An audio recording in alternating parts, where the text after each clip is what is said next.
Arya Manggada Seri 4. Sejuknya Kampung Halaman. Cerita, Esa Mintarja. Audiobook, novel silat. Bab 7. Sepeninggal Tantri, maka Sampurna telah mulai mengenang lagi masa kanak-kanak mereka yang riang dan ceria.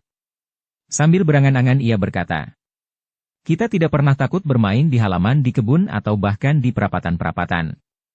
Siang atau malam.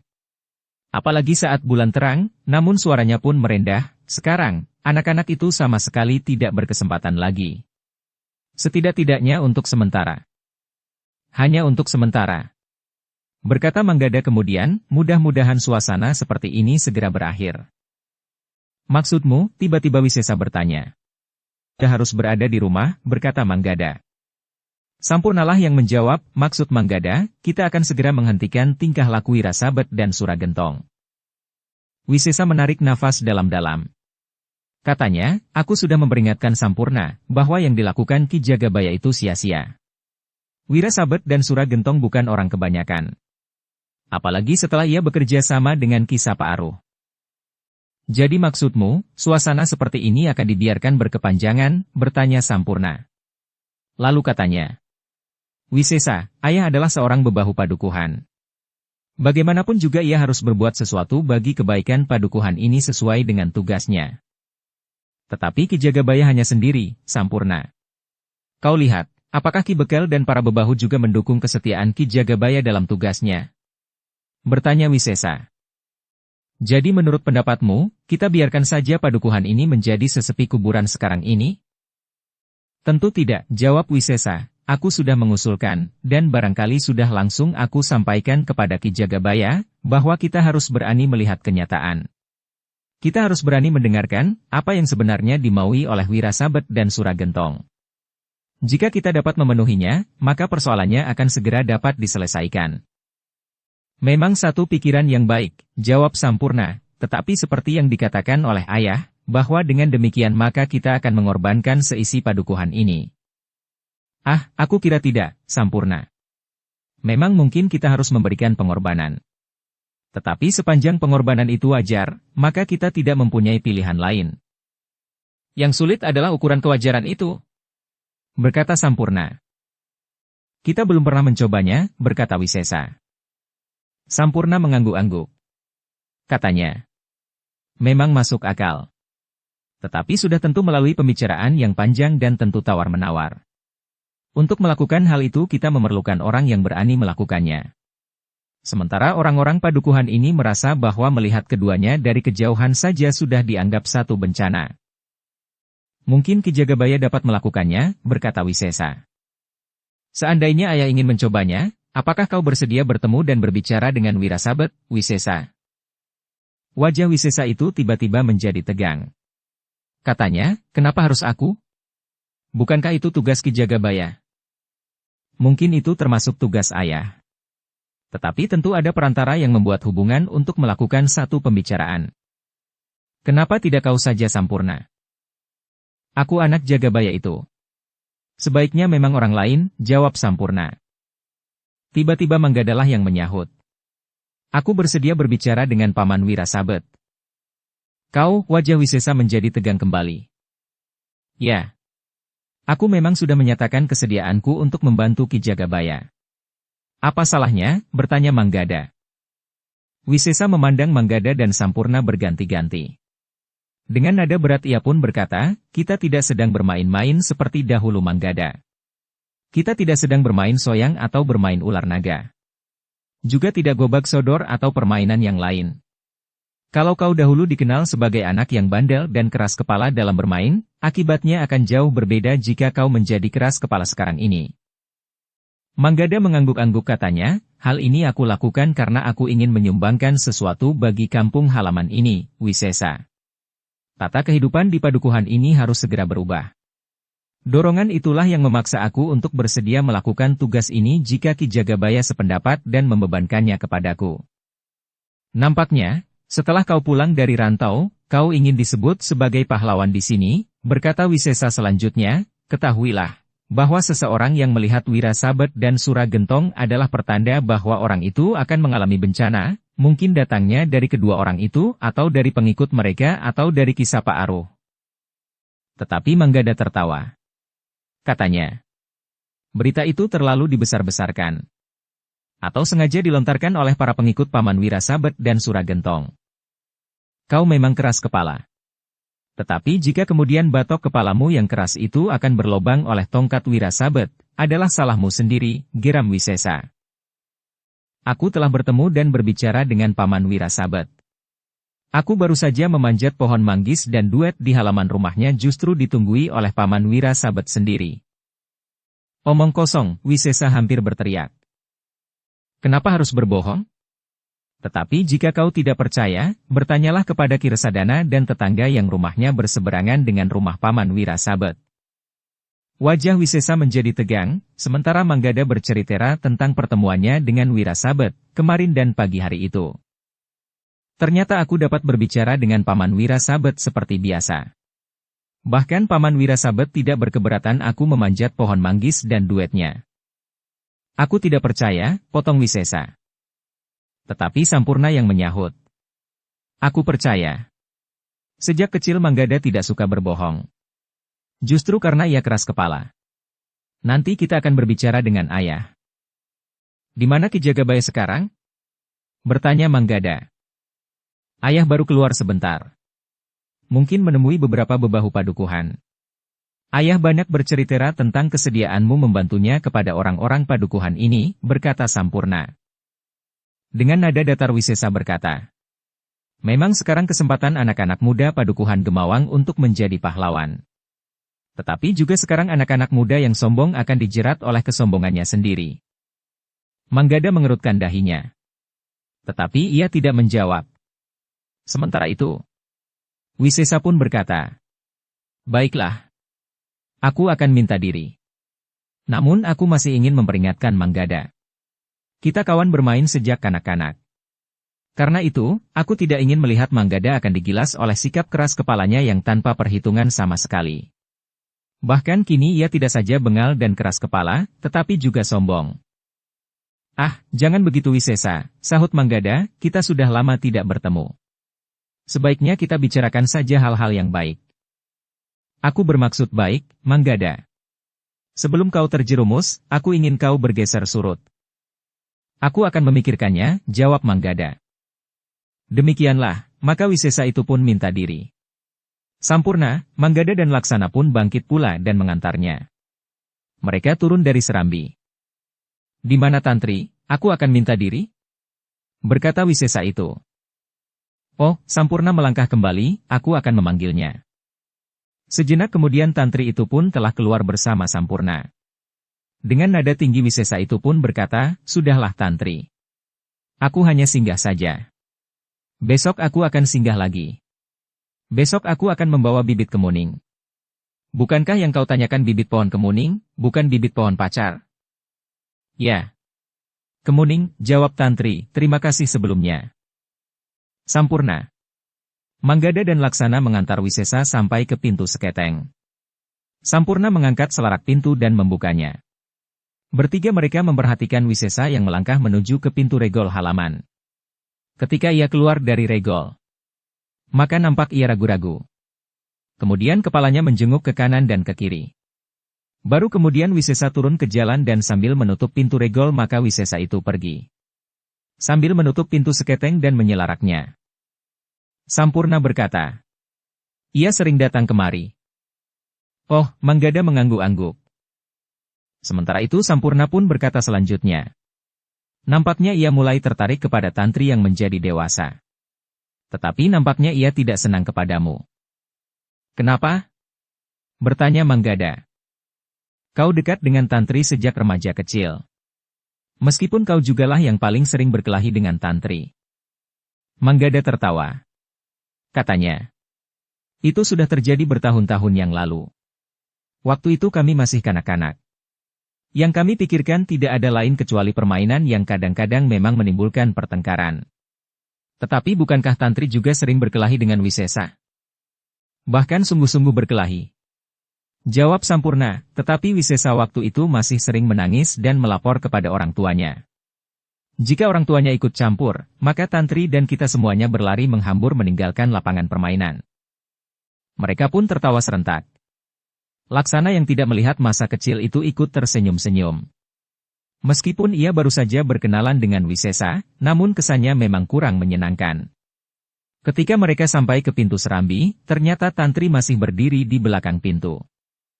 Sampurna yang melihat Tantri itu berdiri termangu-mangu, berkata, "Wisesa akan lebih sering datang kemari Tantri." "Untuk apa?" "Ia tidak berani membantu ayah," jawab Tantri. "Wisesa datang memang tidak untuk ayah," jawab Sampurna. "Lalu apa?" bertanya Tantri. "Ia datang untuk menemuimu," jawab Sampurna. "Untuk apa?" bertanya Tantri. "Ah, kau bukan gadis kecil yang bertingkah seperti laki-laki lagi. Kau sekarang sudah gadis dewasa." Nah, Wisesa sudah lupa masa-masa kau menggigitnya sampai telinganya berdarah, menangis meraung-raung. Kemudian orang tuanya datang sambil marah-marah. Berkata Sampurna sambil tertawa. "Kalau aku sudah dewasa, lalu apa maunya?" bertanya Tantri.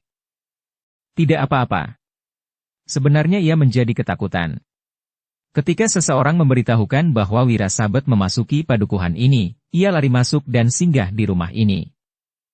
"Nah, bukankah ia tidak mencari aku?" sahut Tantri. "Tetapi bukankah seperti parang bermata dua? Kesana menggores kemari menggores pula. Wisesa bersembunyi sekaligus datang menemuimu," berkata Sampurna sambil tertawa pula. "Ah sudah-sudah. Besok jika ia datang, aku tidak mau membuat minuman buatnya," berkata Tantri. Tiba-tiba saja Laksana memotong. "Gigit saja telinganya sekali lagi, Tantri." Sampurna dan Manggada tertawa serentak. Tantri sendiri mengerutkan dahinya. Namun kemudian ia tertawa sambil menjawab, "Aku akan menggigit hidungnya." Keempatnya tertawa berkepanjangan. Manggada sempat berangan-angan mengenang masa kecilnya. Tantri saat itu memang nakal sekali, ia senang berkelahi seperti anak laki-laki. Memanjat dan tingkah laku anak laki-laki yang lain. Namun kemudian Sampurna pun mempersilahkan mereka untuk duduk di serambi sambil berkata, "Kita minum lagi. Atau barangkali di dapur ada makanan, biarlah Tantri mengambilnya." Demikianlah, mereka pun duduk lagi di serambi. Tantri memang mengambil beberapa potong makanan di dapur. Ternyata ibunya masih mempunyai beberapa bungkus hawuk-hawuk dan nagasan. Ketika kemudian Tantri kembali ke dapur untuk membantu ibunya, maka Sampurna itu pun berkata, "Aku akan berkata kepada ayah. Apakah ayah bersedia berbicara dengan Wirasabet dan Suragentong? Barangkali akan terdapat satu persetujuan yang memungkinkan mengurangi atau bahkan jika mungkin mengatasi ketegangan di padukuhan Gemawang. Aku akan menjadi perantara."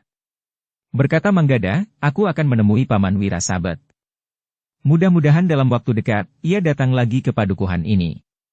Karena jika bukan ia yang datang, kita tidak dapat menemukan tempat tinggalnya." Sampurna mengangguk-angguk. Katanya, "Iya. Memang sulit untuk mencari tempat tinggalnya.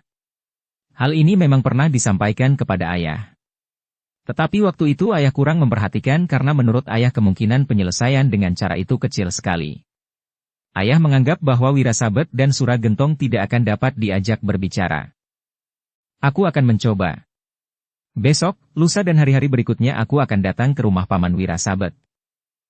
Demikianlah keduanya masih berbicara agak panjang tentang rencana itu sambil menunggu Ki Jagabaya pulang. Baru setelah mereka menghabiskan semangkuk minuman dan beberapa bungkus makanan, Ki Jagabaya itu datang. Bahkan Ki Jagabaya itu langsung duduk di serambi bersama-sama dengan anak-anak muda itu. Sebelum Manggada dan Laksana bercerita tentang pertemuannya dengan Wirasabet, Ki Jagabaya itu berkata, "Aku mendengar bahwa kalian telah bertemu dan berbicara dengan Wirasabet?" "Ya." "Ki Jagabaya," jawab Manggada, "kami bertemu dengan Paman Wirasabet di rumahnya. Tetapi dari siapa Ki Jagabaya mengetahui bahwa kami telah bertemu dan berbicara dengan Paman Wirasabet?" "Aku bertemu dengan Ki Resadana. Ialah yang bercerita kepadaku bahwa kalian berdua telah melakukan sesuatu yang menurut Ki Resadana tidak masuk akal." "Apakah Ki Jagabaya pergi ke rumah Paman Resa?" bertanya Manggada pula. Tidak, jawab Ki Jagabaya, aku bertemu dengan Ki Resa di jalan ketika Ki Resadana sedang pergi ke rumahmu. Ke rumahku, bertanya Manggada dengan heran. Ya. Ki Resadana ingin memberitahukan kepada ayahmu, bahwa kau baru saja melakukan pekerjaan yang sangat berbahaya. Menurut Ki Resa, ia tidak sampai hati untuk tetap berdiam diri. Jika terjadi sesuatu atas kalian berdua, maka Ki Resadana akan ikut merasa bersalah. Manggada dan Laksana saling berpandangan sejenak. Sambil mengangguk-angguk Manggada itu pun berkata, Ki Resa bermaksud baik. Tetapi Paman Resadana tidak tahu maksudku yang sebenarnya meskipun aku sudah mengatakan. Aku berniat untuk menunjukkan kepada Paman Wirasabet bahwa ia bukan hantu di padukuhan ini. Ki Jagabaya tersenyum. Katanya, ia akan mendapat penjelasan dari ayahmu. Manggada mengangguk-angguk. Tetapi ia tidak menjawab lagi. Yang kemudian berbicara adalah Sampurna. Ia menyampaikan pendapat Wisesa untuk mencoba berbicara dengan Wirasabet dan Suragentong. Tetapi Ki Jagabaya berkata, tidak ada gunanya. Kita hanya akan membuang-buang waktu dan tenaga. Namun Sampurna itu pun berkata, Manggada bersedia untuk melakukan pembicaraan pendahuluan ayah. Mungkin ada juga gunanya ayah menjajaki maksudnya. Bukankah sudah jelas bagi kita, dan mereka datang untuk membalas dendam? Mereka dengan telah mengatur menimbulkan ketakutan dan ketegangan pada padukuhan ini.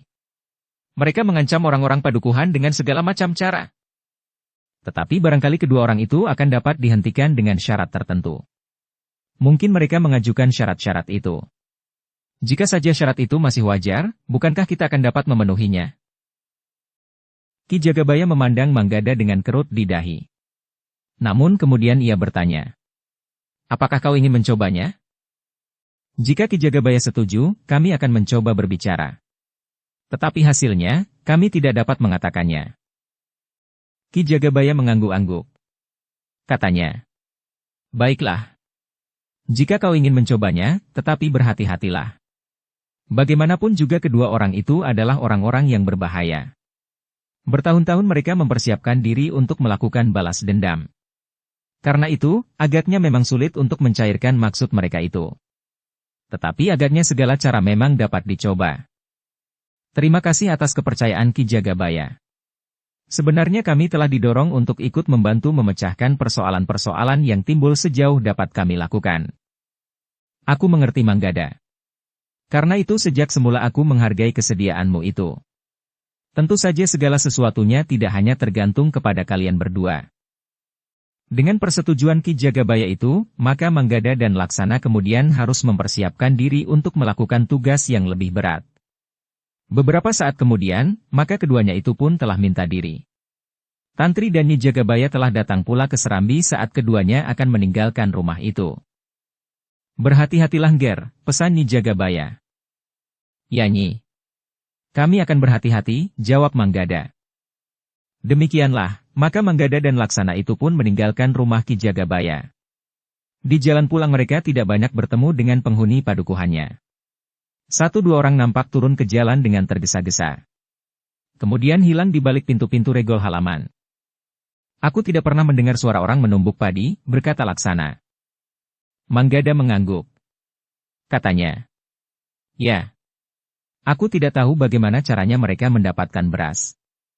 Mungkin mereka juga menumbuk padi, tetapi di dalam rumah atau di dapur, sehingga suaranya dapat sedikit diredam agar tidak terdengar dari jalan ini. Laksana mengangguk-angguk. Namun keduanya berhenti ketika mereka melihat seekor burung gelatik yang kakinya terikat benang terbang melintasi dinding halaman dan turun ke jalan. Tiba-tiba saja seorang anak muncul dari balik pintu regol. Agaknya gelatik itu adalah milik anak itu yang terlepas saat diunda benang. Tetapi demikian anak itu melihat Manggada dan Laksana, maka serta-merta anak itu kembali masuk ke halaman. Manggada sempat menangkap burung yang tidak dapat terbang jauh itu. Kemudian mendorong pintu regol untuk menyerahkan gelatik itu pada pemiliknya. Namun ia tidak melihat seseorang di halaman itu lagi. Karena itu, maka Manggada dan Laksana pun telah masuk pula ke halaman. Sambil mengetuk pintu rumah itu Manggada berkata, aku mengembalikan burung yang terlepas itu. Bukalah pintu rumahmu. Aku tidak apa-apa. Jangan takut. Manggada dan Laksana mendengar anak itu merengek. Karena itu, ia mengulangi. Ini gelatikmu adik kecil. Pintu rumah itu akhirnya terbuka. Seorang laki-laki berdiri di muka pintu rumah itu. Sejenak Manggada termangu-mangu. Namun kemudian sambil tersenyum ia berdesis. Timbang. Bukankah kau Timbang yang rambutnya selalu dicukur dengan kuncung di ubun-ubun? Orang itu memandang Manggada dengan tajamnya. Namun kemudian ia pun tertawa pula sambil berkata. Manggada. Kau tentu Manggada yang sudah sejak lama tidak nampak di padukuhan ini? Ya, aku Manggada. Dan ini adalah adik sepupuku, Laksana. Marilah, masuklah, Timbang itu mempersilahkan. Demikianlah, maka kedua orang anak muda itu duduk di ruang depan rumah Timbang yang tidak terlalu besar. Namun rumah yang sederhana itu nampak terpelihara rapi. Sementara itu seorang anak berdiri termangu-mangu di depan pintu ruang dalam. Siapakah anak ini? Bertanya Manggada. Anakku, jawab Timbang. Anakmu? Jadi kau sudah mempunyai anak? Timbang tersenyum sambil berkata. Ya. Aku kawin muda. Siapakah istrimu? Apakah juga anak padukuhan ini? Bertanya Manggada. Ya. Dari padukuhan ini. Tetapi tentu sudah bukan anak-anak lagi, jawab Timbang. Siapakah istrimu itu? Bertanya Manggada. Wajah Timbang itu menjadi kemerah-merahan. Ia sudah menduga bahwa Manggada tentu akan mentertawakannya. Namun demikian, Timbang itu pun kemudian menjawab. Perti. Sebenarnya lah Manggada tertawa. Katanya. Aku sudah mengira. Istrimu itu tentu Perti. Sejak kecil kalian selalu berdua. Bahkan kadang-kadang memisahkan diri dari kelompok anak-anak yang sedang bermain. Timbang juga tertawa. Sementara itu Manggada bertanya, di mana istrimu sekarang? Heh. Ia tentu tidak akan lupa kepadaku, meskipun sudah lama tidak bertemu. Timbang memang agak ragu-ragu. Katanya. Mungkin ia malu menemuimu. Kenapa? Jika ia tidak mau keluar, aku akan mencarinya ke dalam, berkata Manggada. Timbang tertawa. Tetapi ia pun kemudian bangkit berdiri. Tetapi sebelum ia beranjak pergi, Manggada berkata. Ini gelatik anakmu yang lepas dan terbang keluar halaman. Timbang tertegun. Namun kemudian ia berlutut di sebelah anaknya sambil berkata. Nah, mendekatlah. Paman itu baik. Ia akan mengembalikan gelatikmu yang terlepas. Anak itu memang ragu-ragu. Namun kemudian ia pun melangkah mendekati. Ia menerima burung gelatik yang masih terikat benang yang diberikan oleh Manggada. Namun ayahnya pun berkata, Kau harus mengucapkan apa? Anak itu memandang wajah Manggada. Wajah itu memang nampak bening dan tidak menakutkan. Karena itu maka anak itu pun berkata, Terima kasih, Paman. Bagus, sahut Manggada sambil menepuk pipi anak itu, kau akan menjadi anak yang pandai. Anak itu pun kemudian segera berlari masuk ke ruang dalam. Sementara Manggada berkata, ia akan menjadi anak pandai. Berbeda dengan kau waktu kecil. Pemalu dan sedikit pemarah. Jika ada anak yang nakal terhadap Perti, kau langsung memukulnya, tidak peduli anak itu jauh lebih besar dari kau sendiri. Ah, tidak, jawab Timbang sambil memandangi Laksana yang tersenyum-senyum. Katanya kemudian kepada Laksana. Kakak sepupumu ini termasuk anak yang paling suka berkelahi di masa kecilnya. Tetapi ia mempunyai kelebihan. Ia anak yang bandel. Jarang menangis meskipun ia menderita kesakitan yang sangat. Mungkin berkelahi, mungkin dilempar batu anak-anak nakal atau bahkan terjatuh dari pepohonan. Laksana pun tertawa mendengarnya. Ia percaya akan cerita itu. Manggada sampai dewasanya termasuk anak muda yang mempunyai daya tahan yang sangat tinggi. Pandai memanjat dan memiliki ketampilan sebagai perkembangan kebiasaan berkelahi di masa kecilnya. Tetapi Manggada itu sendiri berkata, aku bukan termasuk anak yang suka berkelahi. Hitung. Bukankah aku jarang sekali berkelahi? Timbang pun tertawa. Namun Manggada berkata pula, mana peti itu? Atau aku yang mencarinya sampai ke dapur? Timbang tidak dapat berbuat lain. Ia pun kemudian masuk ke ruang dalam rumahnya untuk memanggil istrinya. Perti yang ada di dapur juga tidak dapat menolak ketika suaminya membimbingnya ke ruang depan rumahnya yang tidak besar itu. Kepada istrinya Timbang berkata, "Lebih baik kau ke sana daripada Manggada melihat isi rumah dan dapur kita." Perti memang menjadi tersipu-sipu. Tetapi ia pun kemudian muncul juga di ruang depan. "Nah," berkata Manggada sambil bangkit berdiri, "tetapi aku yakin bahwa yang ini bukan sekedar bermain-main." Perti menunduk untuk menyembunyikan wajahnya yang kemerah-merahan. Namun kemudian dengan suara lirih ia bertanya, "Kapan kau kembali Manggada?" "Baru beberapa hari," jawab Manggada yang kemudian telah dipersilahkan untuk duduk kembali. "Kemana kau selama ini?" bertanya Perti kemudian. "Aku berada di rumah paman." "Ini adik sepupuku, putra paman itu," jawab Manggada. Perti menganggukkan kepalanya. Namun ia masih saja banyak menunduk. Manggadalah yang kemudian bertanya, "Tetapi bukankah rumahmu dahulu tidak di sini, Timbang?" "Ya. Rumah orang tuaku ada di sebelah tikungan itu. Tetapi setelah kami berkeluarga, maka kami membuat gubuk kecil ini di tanah milik kakek," jawab Timbang. "Ternyata kalian telah pantas disebut ayah dan ibu," berkata Manggada kemudian.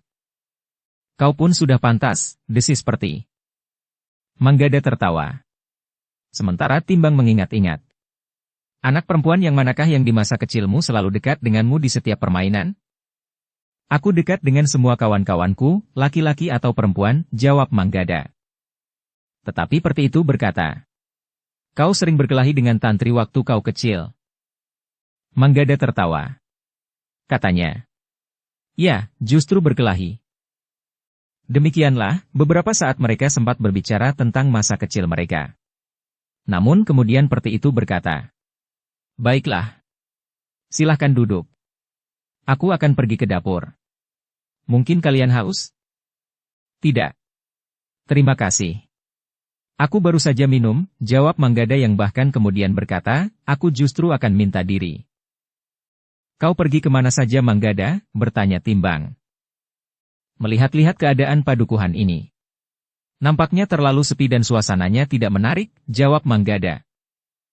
"Apakah kau sudah tahu sebabnya?" bertanya Timbang pula. "Sudah. Aku sudah mengetahui sebabnya," jawab Manggada, "karena itu aku sedang mencari kawan-kawan bermain yang bersedia ikut memecahkan persoalan ini." "Apa maksudmu?" bertanya Timbang. "Kita harus mencegah suasana seperti ini berkepanjangan. Suasana padukuhan ini harus dikembalikan seperti sedia kala. Tenang, tentram, tetapi hidup dan beriak," jawab Manggada. "Apakah kau belum tahu bahwa persoalannya mempunyai hubungan dengan dendam Wirasabet dan Suragentong?" bertanya Timbang. "Ya. Aku sudah tahu. Karena itu, kami berdua berniat untuk berbicara dengan Wirasabet dan Suragentong untuk mendapatkan penyelesaian yang tuntas sehingga suasana yang tidak menentu ini tidak berkepanjangan. Bayangkan bahwa sawah dan ladang tidak terpelihara dengan baik sekarang ini. Parit dan jalan-jalan tidak terawat karena semua orang berada dalam ketakutan. Jika keadaan seperti ini berlangsung lama, maka kesejahteraan penghuni padukuhan ini akan menjadi semakin lama semakin menurun. Hasil sawah akan susut dan pategalan bahkan tidak tergarap.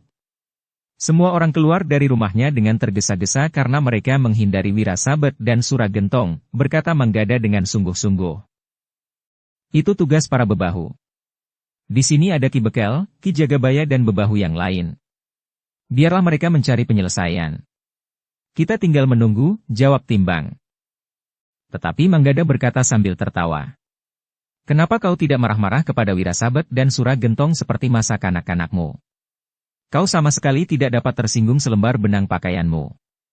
Kecuali oleh Perti?" Ah, Timbang tersenyum. Sementara itu Manggada berkata selanjutnya, "Sudahlah. Kami mohon diri. Jika untuk sementara kau masih belum ingin untuk melibatkan diri, berdoa sajalah bagi kami. Mudah-mudahan kami dapat menemukan jalan keluar dari persoalan ini." Wajah Timbang menegang. Kemudian katanya, "Manggada, untuk waktu yang lama kau meninggalkan padukuhan ini. Karena itu kau tidak tahu apa yang sebenarnya terjadi di sini. Karena itu, demi persahabatan kita sejak masa kanak-kanak, aku ingin memberikan peringatan kepadamu, bahwa sebaiknya kau urungkan saja niatmu untuk ikut mencampuri urusan ini. Sebelum Manggada menjawab, Perti pun berkata, Manggada, tidak seorang pun yang berani berbuat sesuatu di sini. Bahkan nampaknya Ki Bekel pun tidak. Baiklah, sahut Manggada, aku akan memperhatikan pendapatmu. Terima kasih atas kebaikan hatimu, karena aku tahu, peringatan itu kau berikan karena kau masih tetap menganggap aku sahabatmu sebagaimana di masa kanak-kanak itu. Demikianlah, maka Manggada dan Laksana pun segera minta diri. Dielusnya kepala anak timbang itu sambil berkata, jangan kau lepaskan lagi burung gelatikmu, adik kecil. Anak itu mengangguk, sementara Manggada berkata pula. Paman minta diri, ya. Anak itu mengangguk lagi. Timbang dan Perti mengantar Manggada dan Laksana sampai ke pintu regol. Namun demikian keduanya turun ke jalan, maka Timbang pun segera menutup pintu regol itu. Tetapi tidak diselarak sebagaimana pintu-pintu regol halaman rumah yang lain. Di sepanjang jalan pulang, Manggada dan Laksana masih saja memperbincangkan sikap orang-orang padukuhan itu. Tetapi keduanya tidak dapat mengingkari kenyataan, betapa penghuni padukuhan itu dicengkam oleh ketakutan. Demikianlah, beberapa saat kemudian, Manggada dan Laksana telah sampai ke rumah. Demikian mereka masuk ke ruang dalam, maka Ki Kertasana pun memberi isyarat agar keduanya ikut duduk bersama di amben besar di ruang itu bersama Ki Citrabawa dan Ki Pandi. Dengan nada datar Ki Kertasana pun berkata, baru saja Ki Resa pulang. Ki Resadana, maksud ayah, bertanya Manggada.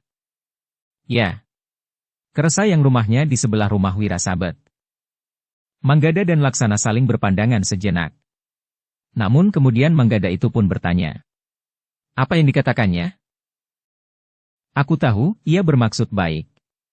Ia mencoba untuk memperingatkan kami, orang-orang tua ini, bahwa kau telah melakukan satu perbuatan yang tidak dapat dimengerti oleh Ki Resa bahkan orang-orang sepadukuhan.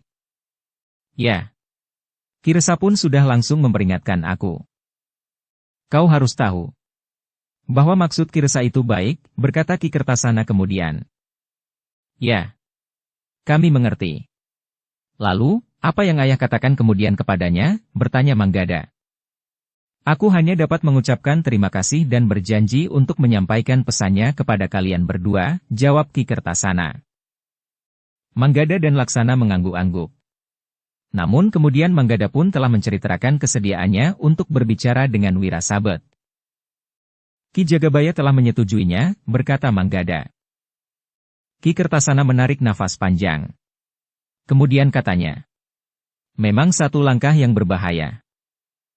Satu kemungkinan ayah, berkata Manggada, jika kemungkinan ini gagal, maka agaknya tidak ada kemungkinan lain kecuali dengan kekerasan. Cara yang sebaiknya dihindari sejauh-jauhnya. Namun yang justru merupakan cara yang paling sering dipergunakan oleh banyak orang. Ki Kertasana mengangguk-angguk. Katanya, baiklah. Jika kalian merasa mampu melakukannya. Namun orang-orang tua hanya dapat berpesan agar kalian sangat berhati-hati. Sesuatu yang tidak terduga mungkin akan terjadi. Baiklah ayah, jawab Manggada, besok aku akan berusaha menemui Paman Wirasabet. Kami memang berharap bahwa yang dapat kami temui mula-mula adalah Paman Wirasabet. Bukan Paman Suragentong. Ki Kertasana memang sependapat. Katanya, agaknya Wirasabet memang tidak segarang Suragentong. Apalagi kesalahan ini bermula dari tingkah laku Suragentong. Saat itu Wirasabet hanya membela adiknya yang dalam keadaan terjepit. Tetapi ternyata ia sudah melukai Ki Jagabaya sehingga karena itu, maka ia telah menjadi buruan pula pada waktu itu. Namun setelah bertahun-tahun berlalu, maka keduanya kembali tidak lagi sebagai buruan, tetapi justru sebagai orang-orang yang sangat ditakuti.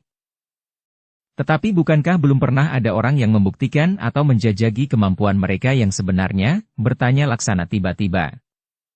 Nampaknya memang belum. Tetapi sikapnya, kawan-kawan yang dibawanya serta saudara-saudara seperguruannya telah meyakinkan orang-orang padukuhan ini, bahwa Wirasabet dan Suragentong adalah orang-orang yang sangat ditakuti. Manggada mengangguk-angguk. Sementara Laksana pun berkata, cara mereka menakuti-nakuti orang-orang padukuhan ini memang pantas mendapat pujian, Paman. Ki Kertasana tidak membantah. Namun satu kenyataan bahwa seluruh isi padukuhan itu menjadi ketakutan kecuali Ki Jagabaya dan anak laki-laki. Bahkan Nyi Jagabaya dan Tantri nampaknya juga tidak menjadi ketakutan. Meskipun membayang juga kecemasan.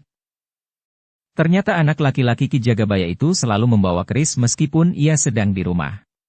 Demikianlah, maka Manggada dan Laksana sudah sepakat, di keesokan harinya, mereka akan berada di halaman rumah Wirasabet lagi. Mudah-mudahan Wirasabet melihat halaman rumahnya yang kotor itu, berkata Laksana. Di malam hari, ketika Manggada dan Laksana duduk di serambi, Ki Pandi telah duduk pula bersama mereka. Ketiganya berbincang tentang kemungkinan-kemungkinan yang dapat terjadi jika Wirasabet dan Sura Gentong tidak dapat diajak berbicara. Kita harus bersepakat dengan Ki Jagabaya. Jika terjadi sesuatu, maka baik pada keluarga Ki Jagabaya, maupun keluarga kita di sini, masing-masing membunyikan tanda bahaya. Jika kekuatan kita dan kekuatan yang ada di rumah Ki Jagabaya bergabung, mungkin akan dapat mengatasi kekuatan Wirasabet dan kawan-kawannya, termasuk Ki Sapa Aruh, berkata Laksana. Kita di sini mempunyai banyak kawan, sahut Manggada, sedangkan Ki Jagabaya hanya 2 orang, tetapi isyarat itu mungkin akan mempunyai pengaruh yang lebih luas jika perlawanan memang sudah terjadi. Dalam pada itu, Ki Pandi pun berkata, yang penting memang keluarga Ki Jagabayalah yang harus membunyikan isyarat jika terjadi sesuatu atas keluarga mereka. Tetapi Nyi Jagabaya dan anak perempuannya tentu termasuk orang-orang yang berani. Apakah Tantri memiliki kelebihan sebagaimana Wini? Tiba-tiba Laksana bertanya. Aku kira tidak, jawab Manggada, Tantri tidak pernah meninggalkan rumahnya. Jika ia memiliki kemampuan tentu hanya warisan dari ayahnya. Mungkin serba sedikit Tantri memiliki bekal untuk membela diri. Baiklah, berkata Laksana, besok kita menemui Wirasabet, kemudian memberikan laporan kepada Ki Jagabaya. Demikian seperti yang mereka rencanakan, maka ketika matahari mulai memanjat kaki langit, Manggada dan Laksana pun telah bersiap. Setelah makan pagi, maka mereka berdua telah pergi ke halaman rumah Wirasabet. Ketika Ki Resa melihat keduanya, ia menjadi terkejut. Setelah melihat tidak ada orang lain di sepanjang jalan, maka ia pun mendekati Manggada dan Laksana sambil berkata, Aku kemarin pergi ke rumahmu. Apakah ayahmu tidak mengatakan sesuatu? Iya, Paman. Ayah memang menyampaikan pesan bagi kami berdua.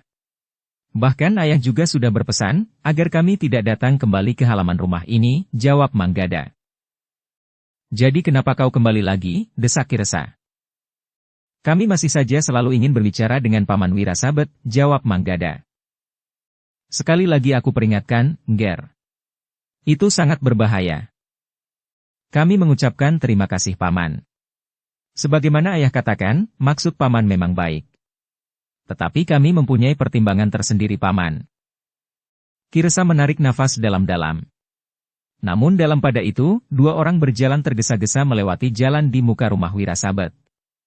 Ketika Ki Resa bertanya, apa yang terjadi, maka seorang di antara mereka menjawab.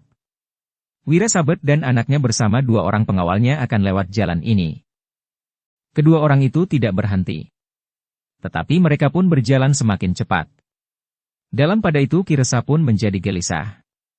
Katanya, Marilah Ngger. Masuk ke rumahku.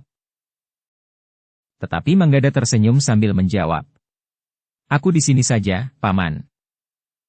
Karena Manggada dan Laksana tetap tidak mau ketika Ki Resa mendesak, maka Ki Resa sendiri dengan tergesa-gesa masuk ke regol sambil bergumam, anak-anak yang keras kepala. Sepeninggal Ki Resa, maka Manggada dan Laksana pun telah duduk di tangga rumah Wirasabet yang tidak terpelihara itu. Namun bagaimanapun juga, keduanya memang menjadi berdebar-debar. Tetapi karena keduanya sudah bertekad untuk menjadi penghubung antara bebahu padukuhan itu dengan Wirasabet, maka mereka benar-benar berusaha untuk dapat berbicara. Demikianlah, seperti yang dikatakan oleh kedua orang yang dengan tergesa-gesa melintas di jalan di depan rumah itu, maka Wirasabet benar-benar telah lewat. Bahkan kemudian berhenti dan melangkah memasuki halaman rumahnya. Wirasabet terkejut ketika ia melihat kedua orang anak muda itu sudah duduk di tangga rumahnya. Maaf Paman. Pagi-pagi kami sudah ada di sini. Kami memang tidak mempunyai pekerjaan apapun di rumah. Karena itu, maka kami segera teringat pohon duet dan pohon manggis yang kebetulan sedang berbuah, berkata Manggada. Wira Sabet tidak sempat menjawab. Tiba-tiba saja Manggada yang melihat anak Wira Sabet yang datang bersama ayahnya itu dengan serta-merta telah menyapanya. Heh, kau Pideksa. Seperti namamu, kau tumbuh menjadi seorang anak muda yang gagah. Manggada memang sebenarnya agak ragu. Apakah Pideksa itu masih juga seperti masa kecil mereka, saat mereka bermain bersama dan sekali-sekali bertengkar dan berkelahi, namun kemudian bermain kembali. Tetapi ternyata Pideksa itu pun menanggapi. Meskipun anak muda itu harus mengingat sejenak. Tetapi ia pun segera melangkah mendekati sambil berkata, Manggada. Bukankah kau Manggada? Ya, jawab Manggada yang melangkah mendekat sambil berkata. Sudah lama sekali kita tidak bertemu. Baru beberapa hari aku pulang dari rumah pamanku. Dan ini adalah adik sepupuku. Pideksa memandang Laksana sekilas. Ketika Laksana mengangguk, maka Pideksa pun mengangguk pula. Aku memang mendengar kau baru saja pulang, jawab Pideksa kemudian. Aku merasa rindu pada kampung halamanku, berkata Manggada. Pideksa mengangguk-angguk. Namun katanya kemudian, aku juga sudah lama meninggalkan padukuhan ini. Sekarang aku juga ingin pulang kembali. Padukuhan ini akan menjadi ceria kembali. Kita akan membangunkan keceriaan masa kanak-kanak kita, berkata Manggada. Bersambung ke bab 8. Dukung kami dengan subscribe, follow, like, komen dan share. Terima kasih.